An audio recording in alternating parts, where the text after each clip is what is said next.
നമസ്കാരം. 4 ദിവസമായി വില കുറഞ്ഞു വന്നിരുന്ന സ്വർണത്തിന് ഇന്ന് കേരളത്തിൽ വില വർദ്ധിച്ചിരിക്കുകയാണ്. അന്തർദേശീയ വിപണിയിൽ സ്വർണ്ണവില ചാഞ്ചാട്ടം തുടരവെയാണ് കേരളത്തിലെ വില വർധനവ്.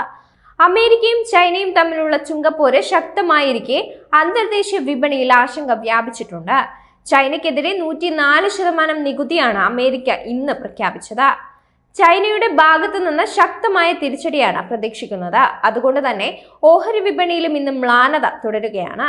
വിപണിയിൽ സുസ്ഥിരത വന്നാൽ മാത്രമേ കൃത്യമായ പ്രവചനം നടക്കൂ. അതുവരെ സ്വർണ്ണവിലയിൽ അവ്യക്തമായ കാരണങ്ങളാണ് പ്രതീക്ഷിക്കുന്നത്.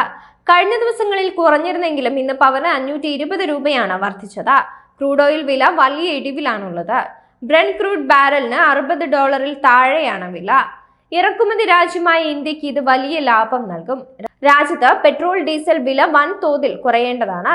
എന്നാൽ ജനങ്ങൾക്ക് ഇതിന്റെ നേട്ടം നൽകാതെ കേന്ദ്ര സർക്കാർ എക്സൈസ് നികുതി കൂട്ടുകയാണ് ചെയ്തത്. പെട്രോൾ ഡീസൽ എന്നിവയ്ക്ക് 2 രൂപ വീതം നികുതി സർക്കാർ കൂട്ടി.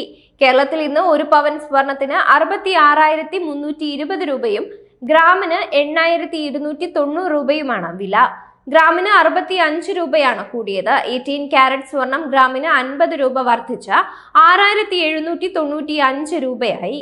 അതേസമയം വെള്ളിയുടെ വിലയിൽ മാറ്റമില്ല. ഗ്രാമിന് 102 രൂപ എന്ന നിരക്കിൽ തുടരുകയാണ്. അന്തർദേശീയ വിപണിയിൽ ഔൺസ് സ്വർണത്തിന് $3008 പുതിയ വില. വ്യാപാരം തുടരുന്നതിനാൽ ഇതിൽ മാറ്റവും വരും. കേരളത്തിൽ ഈ മാസം രേഖപ്പെടുത്തിയ ഏറ്റവും ഉയർന്ന പവൻ നിരക്ക് 68,480 രൂപയും കുറഞ്ഞ നിരക്ക് 65,800 രൂപയുമായിരുന്നു. ഏറ്റവും ഉയർന്ന നിരക്കുമായി താരതമ്യം ചെയ്യുമ്പോൾ ഇന്ന് 2,160 രൂപ കുറവുണ്ട്. ഡോളർ മൂല്യം കാര്യമായി ഉയരുന്നില്ല. 102 എന്ന നിരക്കിലാണ് സൂചിക. അമേരിക്കൻ പ്രസിഡന്റ് ട്രംപ് സ്വീകരിച്ച പുതിയ വ്യാപാര നയം ഡോളറിന് തിരിച്ചടിയാണ് സമ്മാനിച്ചത്.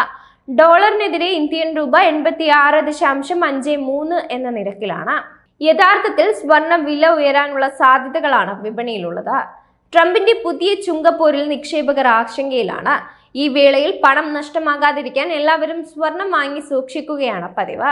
അതുകൊണ്ട് തന്നെ സ്വർണ്ണവില ഉയരുകയാണ് ചെയ്യുക. എന്നാൽ വില വൻതോതിൽ ഉയർന്ന വേളയിൽ ലാഭം കൊയ്യുക എന്ന ലക്ഷ്യത്തോടെ വിറ്റഴിക്കൽ വർദ്ധിച്ചതാണ് സ്വർണ്ണവില താഴാൻ ഇടയാക്കിയത്. അമേരിക്കയുടെ പുതിയ ചുങ്കത്തിന് തിരിച്ചടി നൽകുമെന്ന് ചൈന സൂചിപ്പിച്ചിട്ടുണ്ട്. ലോകം മൊത്തം വ്യാപാര ശൃംഖലയുള്ള അമേരിക്കയുടെ ചുങ്കം ചുമത്തൽ എല്ലാ രാജ്യങ്ങളെയും ബാധിച്ചിരിക്കുകയാണ്. ഏറ്റവും കുറഞ്ഞ ചുങ്കം 10%. ചൈനയ്ക്ക് 104% ചുമത്തിയിട്ടുള്ളത്. ഇന്ത്യക്ക് 26%, ഇസ്രയേലിന് 17%, സൗദി അറേബ്യയ്ക്ക് 10% ചുങ്കം ചുമത്തിയത്. കഴിഞ്ഞ ഏതാനും ദിവസങ്ങളിൽ സ്വർണ്ണവിലയിൽ വലിയ ഇടിവുണ്ടായെങ്കിലും മുൻ മാസങ്ങളുമായി താരതമ്യം ചെയ്യുമ്പോൾ ഉയർന്ന നിരക്കിലാണ് ഇപ്പോഴും സ്വർണ്ണ വിൽപ്പന നടക്കുന്നത്. ആഗോള സാമ്പത്തിക മേഖലയിലെ പ്രതിസന്ധിയാണ് സ്വർണത്തിന്റെ റെക്കോർഡ് കുതിപ്പിന് കാരണമായ ഏറ്റവും പ്രധാന ഘടകം. ഉക്രൈനിലെയും പശ്ചിമേഷ്യയിലും സംഘർഷങ്ങൾ മുതൽ അമേരിക്കയുടെ പുതിയ താരിഫ് വരെ സ്വർണ്ണവിലയുടെ കുതിപ്പിന് ഇന്ധനം പകരുന്നുണ്ട്.